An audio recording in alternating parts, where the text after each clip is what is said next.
There's an island in Japan where people forget to die. Not metaphorically, literally. Hachijojima, a small volcanic island 200 miles south of Tokyo. Isolated, windswept, unremarkable in almost every way, except one. The people there live longer than almost anyone else on Earth. Not by a few years, by decades. Centenarians are common. People in their 80s work in the fields. 90-year-olds climb hills without assistance. They don't just survive into old age, they thrive. And they all do it without advanced medicine, without expensive supplements, without pharmaceutical intervention. So what's their secret? A leaf. A simple, green, fast-growing plant that regenerates overnight. They call it ashitaba. Tomorrow's leaf. Cut it today, and by tomorrow, a new shoot appears. The people of Hachijojima eat it daily. They've done so for centuries. And modern science is starting to understand why that matters. Because this plant doesn't just nourish the body. It activates something deep within our cells. A process that cleans, repairs, and extends life itself. So why can't you find it in the United States? Why isn't it studied, promoted, or even acknowledged by mainstream health institutions? The answer, as always, has nothing to do with science, and everything to do with money. Ashitaba has been part of Japanese culture for over 400 years. Its botanical name is Angelica kaisuki. It belongs to the celery family. It grows wild on the islands south of Japan, places where volcanic soil is rich, the climate is humid, and the plant flourishes with almost no effort. The people of Hachijojima didn't cultivate it because of some ancient health revelation. They ate it because it was there, abundant, resilient, easy to harvest. They added it to soups, salads, and teas. They used it as a green vegetable, much like spinach or kale. They fed it to their children and their elders, and over generations, they noticed something. They lived longer, they stayed healthier, their minds remained sharp well into old age. Chronic diseases that plagued other populations, heart disease, diabetes, dementia, were strangely rare. Was it the island air? The ocean? The lifestyle? Maybe. But the plant kept showing up in every meal, in every story, in every explanation the elders gave when asked about their vitality. By the time modern researchers arrived, ashitaba had become a symbol, not of medicine, but of endurance, of life that refuses to fade. And the locals had a saying, "Today's leaf is tomorrow's strength." For a long time, ashitaba was dismissed by Western science. Another folk remedy, another traditional food with exaggerated claims. But in 2019, that changed. A team of researchers from the University of Graz in Austria published a study in the journal Nature Communications. They weren't looking for a longevity plant. They were screening hundreds of compounds to see which ones could activate a cellular process called autophagy. Autophagy, from the Greek, self-eating. It's the body's recycling system, a process where cells break down damaged proteins, dysfunctional organelles, and toxic waste, and repurpose them into energy or building blocks for repair. When autophagy is active, cells stay clean, efficient, youthful. When it declines, which happens naturally with age, cells accumulate damage. They become sluggish, inflamed, prone to disease. Autophagy decline is linked to nearly every major age-related illness. Alzheimer's, Parkinson's, cancer, cardiovascular disease, metabolic disorders. Reactivating it, researchers believe, could slow or even reverse aging at the cellular level. So the Austrian team tested over 180 plant compounds, looking for anything that could trigger autophagy without side effects. And one compound stood out above all the rest: 4,4 prime dimethoxychalcone, DMC for short, and it came from ashitaba. The results were stunning. In yeast cells, DMC extended lifespan by over 20%.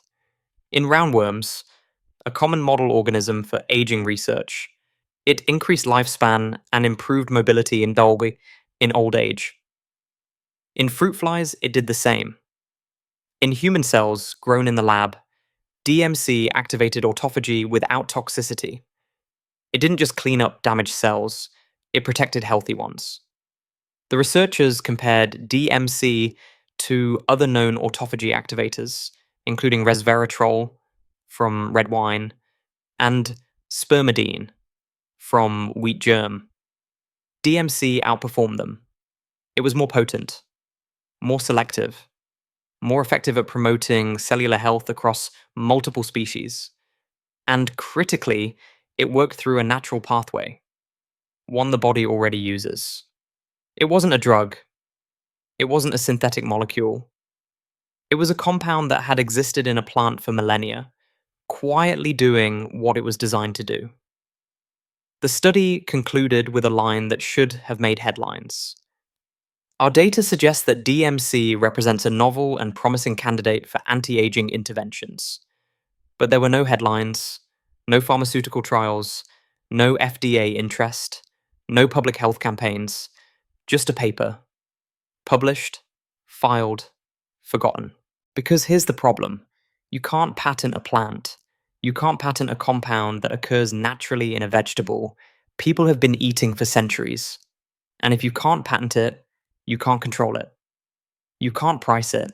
You can't turn it into a billion-dollar drug. Ashitaba doesn't fit the model. It grows easily. It costs almost nothing. It requires no prescription, no doctor's visit, no insurance approval. Anyone with a pot and some soil can grow it. Anyone with access to a farmer's market or a backyard can eat it. That kind of accessibility is powerful. And in the modern pharmaceutical economy, it's worthless. So the plant remains obscure. The research remains niche. And the people who could benefit most, aging populations in the West, remain completely unaware that it exists. Not because the science isn't there, but because the profit isn't. Let's talk about what happens when something works, but can't be monetized. It disappears. Not physically, not scientifically, but practically. From public awareness, from medical recommendations, from the shelves of stores and the pages of health journals. It becomes invisible.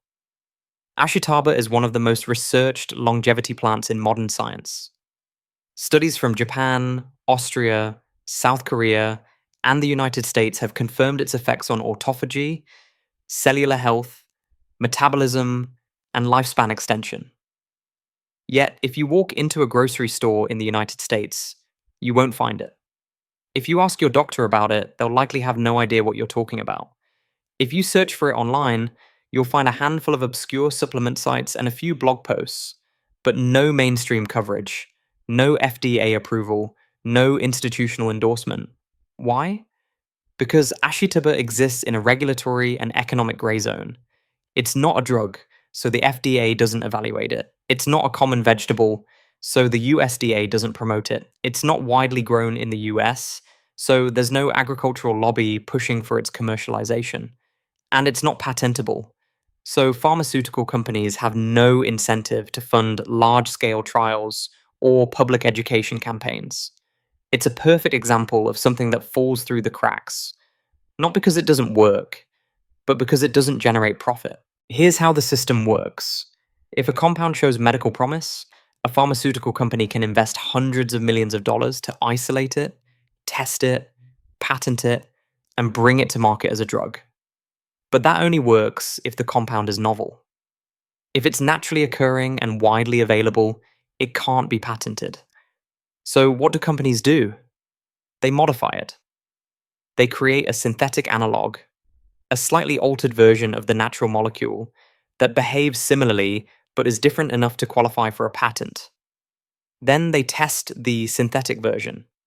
They file for FDA approval. They market it. They price it. They profit. The natural version? Ignored. Sometimes even suppressed. Because if people knew they could get the same benefit from a plant, why would they pay for a pill? This has happened over and over in modern medicine. Aspirin was derived from willow bark. But you can't sell willow bark as aspirin. Metformin, a diabetes drug, comes from compounds in French lilac, but the plant itself isn't prescribed. Digoxin, a heart medication, is extracted from foxglove, but doctors don't tell patients to grow foxglove in their gardens. The pattern is always the same: isolate, modify, patent, control. And the original plant, the one that actually worked, fades into obscurity. With Ashitaba, the process has barely even started. Because the compound is so effective in its natural form, there's little room to improve it synthetically. So instead of investing in it, the industry simply ignores it. But the science keeps accumulating. In 2012, researchers in Japan found that Ashitaba extract improved insulin sensitivity and reduced fat accumulation in diabetic mice. In 2015, a study in South Korea showed that it had anti-inflammatory and neuroprotective effects, potentially useful in preventing Alzheimer's disease. In 2017, another Japanese team found that Ashitaba consumption increased the production of nerve growth factor, a protein essential for brain health and cognitive function. In 2020, Chinese researchers demonstrated that DMC from Ashitaba could inhibit the growth of certain cancer cells by triggering autophagy-mediated cell death. Every one of these studies pointed in the same direction. This plant has profound health benefits, particularly for aging and chronic disease, and yet none of them led to widespread adoption. None of them triggered public health initiatives. None of them resulted in FDA approved treatments or dietary recommendations. Why? Because the research was done on the plant itself, not a patentable drug derived from it. And in the current system, that means it stays in the academic journals, read by a few hundred scientists, cited in niche circles, but invisible to the public. This isn't just about Ashitaba, it's about a system that privileges profit over access. That treats medicine as intellectual property rather than a human right. That sees food as fuel rather than therapy. Think about the foods that are aggressively marketed in the United States: processed, packaged, branded. Foods that can be trademarked, distributed at scale, and sold at high margins. Now think about the foods that are barely mentioned: wild plants, heirloom vegetables, traditional superfoods like ashitaba. They don't fit the model. They can't be controlled. They grow too easily. They're too accessible. And so they're left out. Not because they're inferior, but because they're inconvenient. The same thing happens with research funding. Studies that lead to patentable drugs get millions in investment. Studies on whole plants, traditional diets, and preventive nutrition. They struggle to find sponsors. The result is a knowledge gap. Not because we don't know what works, but because what works isn't profitable enough to promote. And the people who suffer are the ones who need it most: aging populations, people with chronic diseases, communities without access to expensive pharmaceuticals. They're told to wait for the next breakthrough drug, the next clinical trial, the next FDA approval. Meanwhile, the solution is already growing. In soil, in gardens, in the traditions of people who've been healthy for centuries. But they're never told about it, because it can't be sold. But here's the thing: you don't need permission to grow a plant. You don't need FDA approval to eat a vegetable. You don't need a prescription to take control of your own health.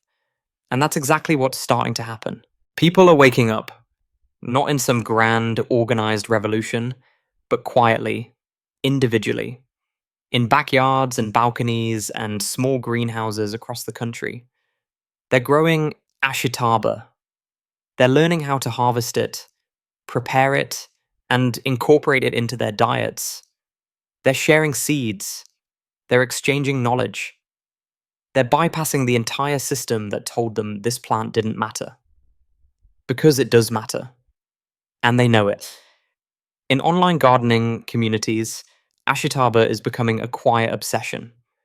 People report better energy, clearer thinking, improved digestion.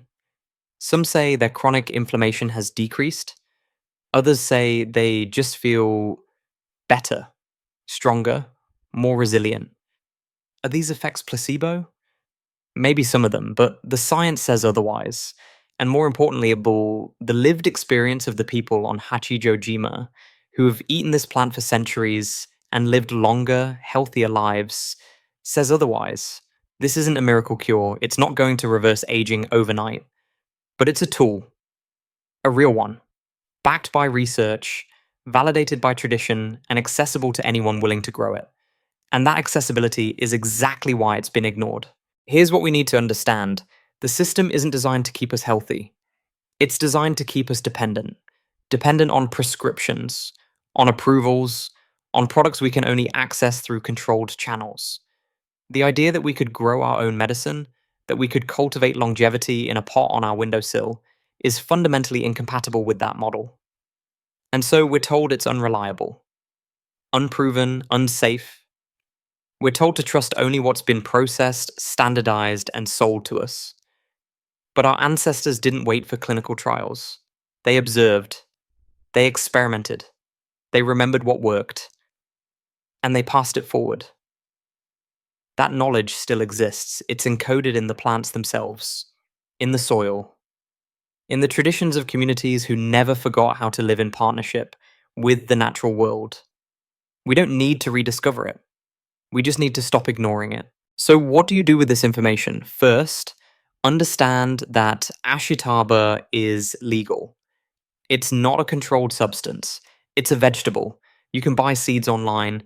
You can grow it in your garden or in a container indoors. It prefers partial shade, moist soil, and moderate temperatures. It's not difficult to grow. In fact, it's one of the most resilient plants you'll ever cultivate. Once it's established, you can harvest the leaves regularly. The plant regenerates quickly, hence the name tomorrow's leaf. You can eat it raw in salads, though it has a slightly bitter, celery-like taste. You can steam it like spinach. You can blend it into smoothies. You can dry the leaves and make tea. There's no correct dose. The people of Hachijojima simply ate it as part of their regular diet. A handful of leaves a day, sometimes more, sometimes less. The point isn't to turn it into a supplement regimen, it's to bring it back into your food, to normalize it, to make it part of how you nourish yourself. Second, share the knowledge. Tell your friends, your family, the people in your community who are struggling with chronic disease, who feel trapped by the pharmaceutical model, who want more control over their own health. This isn't about rejecting modern medicine, it's about supplementing it. About recognizing that some of the most powerful tools for health aren't locked behind patents and prescriptions. They're growing in the ground. The story of Ashitaba is bigger than one plant. It's a reminder that the knowledge we need to live well, to age gracefully, to prevent disease, to stay resilient, already exists. It's been here the whole time. In the foods our ancestors ate, in the plants that grow wild and abundant, in the traditions that were dismissed as primitive but were actually profoundly wise. We've been taught to look forward, to wait for the next breakthrough, the next drug, the next innovation. But maybe we need to look back, not to romanticize the past, but to retrieve what was lost when we decided that only profitable knowledge was worth preserving. Because the truth is, longevity isn't a secret. It's not hidden in a lab or a patent office. It's growing in soil, regenerating overnight, waiting for us to remember. The people of Hachijojima never forgot. They ate the leaf. They lived long lives. They passed the knowledge forward. And now, so can we. Not because we've discovered something new, but because we've finally stopped ignoring what was always there. Today's leaf is tomorrow's strength. All we have to do is plant it.